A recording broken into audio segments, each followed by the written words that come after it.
I never believed in ghosts. Not really. Sure, I liked horror movies, urban legends, and all that, but they were just stories, things people made up to scare each other. I thought if something couldn't be explained, it was just because we didn't have the right explanation yet. Science, logic, those were the things I trusted. That changed my first semester at Blackwood University. Blackwood wasn't my first choice, but it was affordable. The moment I arrived on campus, I could tell it had history. The buildings were old, towering gray stone structures with ivy creeping up their sides. Some parts of campus looked straight out of a gothic horror novel. And then there was Harper Hall, the dorm I'd been assigned to. It was the oldest residential building on campus, and it showed creaky wooden floors, flickering lights, and long, dimly lit hallways that always seemed too quiet. My room, 309, was at the very end of the longest hallway on the third floor. When I walked in, the first thing I noticed was the smell, a faint, musty scent, like old books and something damp. The second thing I noticed was the cold. Even in the middle of August, the air felt icy. I turned the heater up, but it didn't make a difference. Still, I wasn't about to complain. The room was bigger than I expected, with a large wooden desk, a closet, and a bed that looked ancient. It wasn't much, but it was mine, or so I thought. The first night, I was exhausted from moving in. I fell asleep almost immediately, but at 2:07 a.m., I woke up. Something had pulled me from my sleep, but I wasn't sure what. Then I heard it knock. Knock. Knock. Slow. Rhythmic. Coming from my door at first, I thought it was a prank. Some upperclassman messing with the new guy. But when I opened the door, the hallway was empty. The long corridor stretched in the darkness, and the only sound was the faint hum of the overhead lights. I shut the door and locked it. The next night, the knocking came again. 2:07 a.m., 3 slow knocks. This time, I stayed in bed, heart pounding. Maybe it was just my neighbor messing with me. I talked to him in the morning, but when I asked Josh, the guy in 308, he went pale. "You got 309, he asked, his voice low. "You should switch rooms." I laughed. "Why?" He didn't laugh back. "Just don't open the door." That night, I locked my door and left my desk lamp on. I tried to sleep, but I kept glancing at the clock. 2:07. I held my breath. 2:07 a.m. Knock. Knock. Knock. I squeezed my eyes shut. I wouldn't check. I wouldn't give in that my phone buzzed. A text from an unknown number. "Why are you in my room?" My breath caught. My hand shook as I typed back, "Who is this?" 3 dots appeared. Then stopped. The phone buzzed again. "Get out before he comes back." I barely slept after that. The knocking continued every night, always at the same time. I started noticing other things too, things I couldn't explain. My desk chair was always turned toward my bed when I woke up, even though I never left it that way. My closet door, which I always shut before sleeping, would be slightly open in the morning. Then one night, I saw it. I was brushing my teeth in the shared bathroom when I caught a reflection in the mirror, something behind me, a shape, little and thin, standing near my doorway. I spun around, nothing, but when I turned back to the mirror, the shape was closer. I stopped sleeping in 309. I started spending nights in the library, making excuses to my professors for why I looked like hell. But no matter where I went, I couldn't shake the feeling that I was being watched. One night, Josh convinced me to crash his place. "You need some actual rest," he said. I was too exhausted to argue. Around 2 a.m., I woke up to the sound of footsteps, slow, deliberate, in the hallway outside.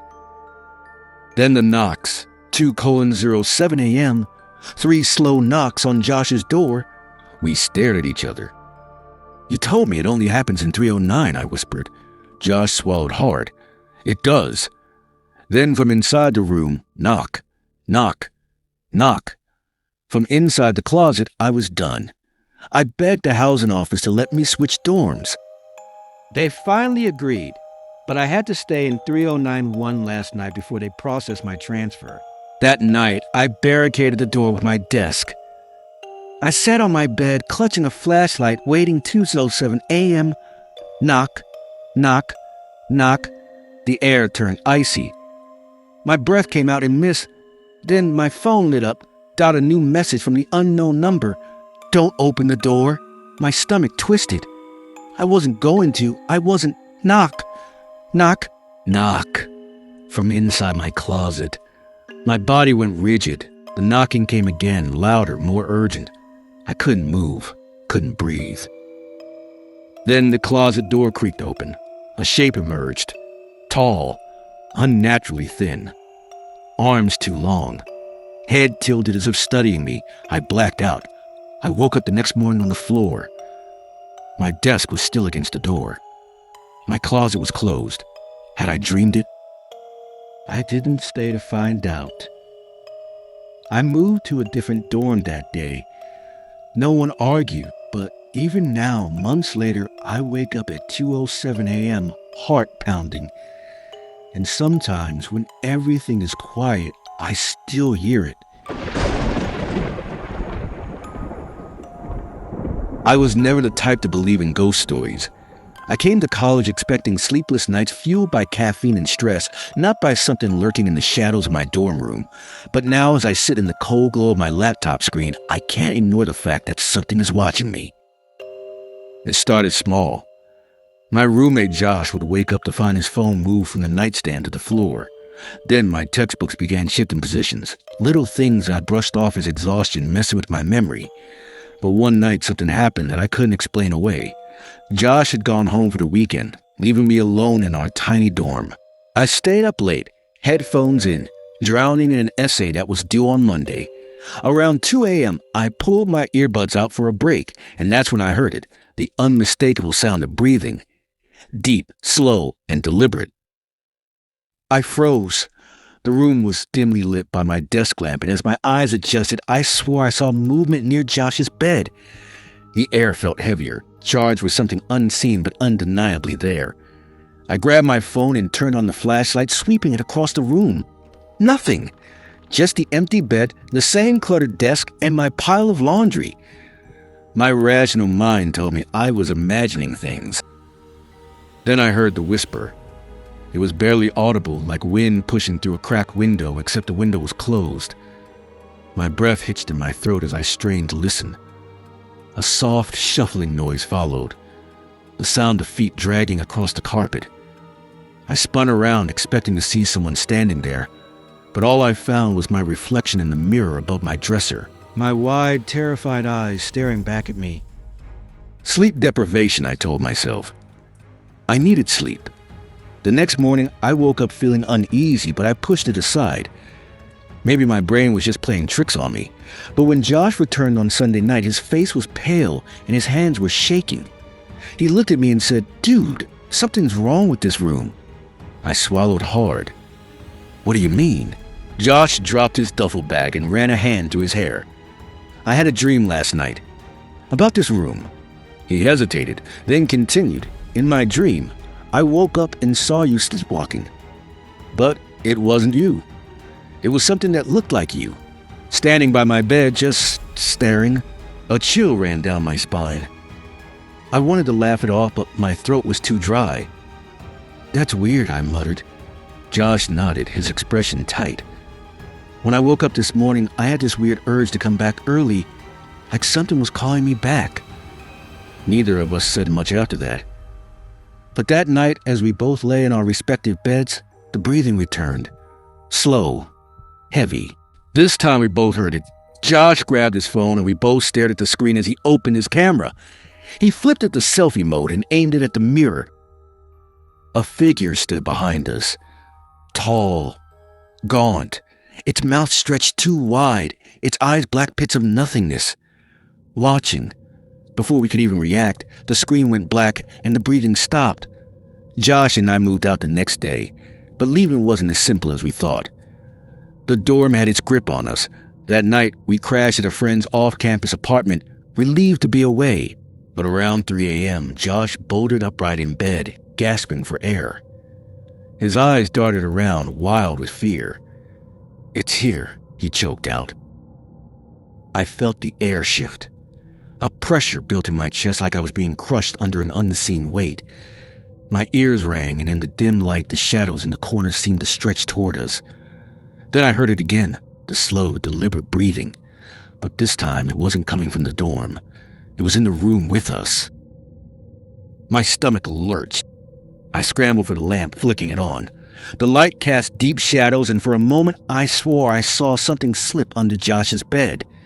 Neither of us slept for the rest of the night.